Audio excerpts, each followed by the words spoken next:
Hello, welcome to Carroll Helping Carroll. I'm Nikki James, and I am a media maker and video producer at the Community Media Center. Carroll Helping Carroll is a show designed to highlight local nonprofits in Carroll County, Maryland that make a difference in your community. In this episode, I am pleased to showcase the Carroll Arts Council. With the help of Sandy Ox and Mrs. Girard, we will provide you with insight into the Carroll Arts Council. Join us as we discover how they provide tools to empower residents to create, express themselves, and tell a story. Please enjoy.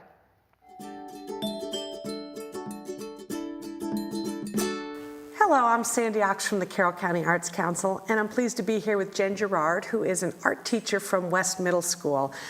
I've learned more about school system art this evening, and I'm really grateful because I think it gives me an interesting perspective on what you do with students versus what I do with campers and after-school students.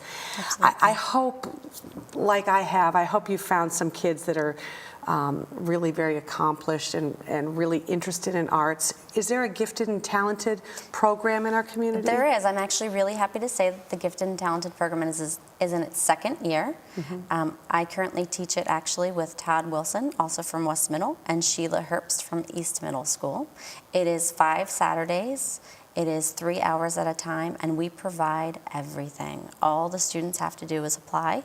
At this point, we are planning to do it again next school year, so I hope many more students will try out for it.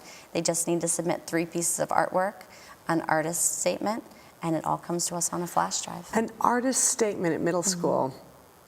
When artists want to have their work on view at the Carroll Arts Center, we ask them for an artist statement as well. I'm glad you're training them young. Absolutely. Now, how do you select a child that needs to go to that next level? What are the signs you look for in their art?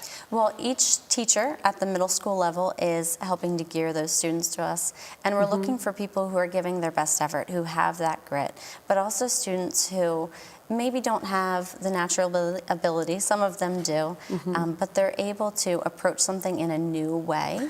They don't just meet those minimum requirements. They really go above and beyond. They think outside the box. I know that's what everyone says, but it's true. You can really see when a student is approaching something from a new direction and in a very creative way. And do you get to do those selections in sort of a different strategy than having to grade your students for their classroom work? Yes, it's actually much less stressful or much less demanding, because when you see it, you can simply say to them, you know, I'd really like for you to apply to this. And it is something that we want them to take a lot of responsibility over. So we actually encourage them to do everything on their own. We hand them a packet. We answer any questions that they might have. But other than that, you don't have to formally select them as a teacher.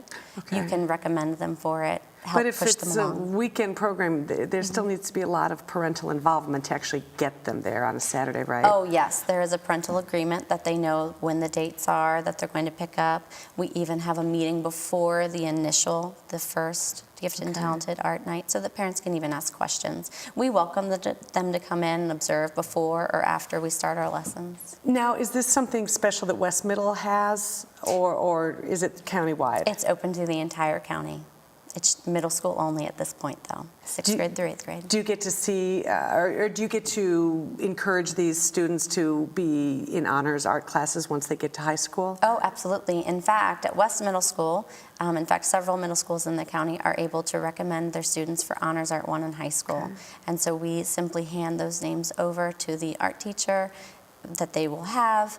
We also tell the students, you know, we're recommending you for this. We'd really like it if you sign up for that when you sign up for classes. But of course, in my school, teaching almost 500 students myself, if we miss a kid, they're welcome to come to us and we can sign off an initial that, yes, absolutely, they'd be a great choice for Honors Art 1. And are you able to see that spark of real artistic skill at the middle school level? Does it start coming out then? It does, yes. You definitely hit some points where they don't feel creative or they feel uninspired, but it's really great when you see that light bulb go off, or you see a project that all of a sudden they haven't found their groove, and that one medium might set them on fire. Because at the elementary level, everything is cute and colorful and joyful, but I think at the middle schools, it's starting to really bring out the true artists. Absolutely, and I tell my students all the time to be your own artist. You know, don't let my requirements limit you. You're preaching to the choir here. Thank you so much for joining me. This was really interesting. Thank you very much. Thank you for having me. Thanks for being with us.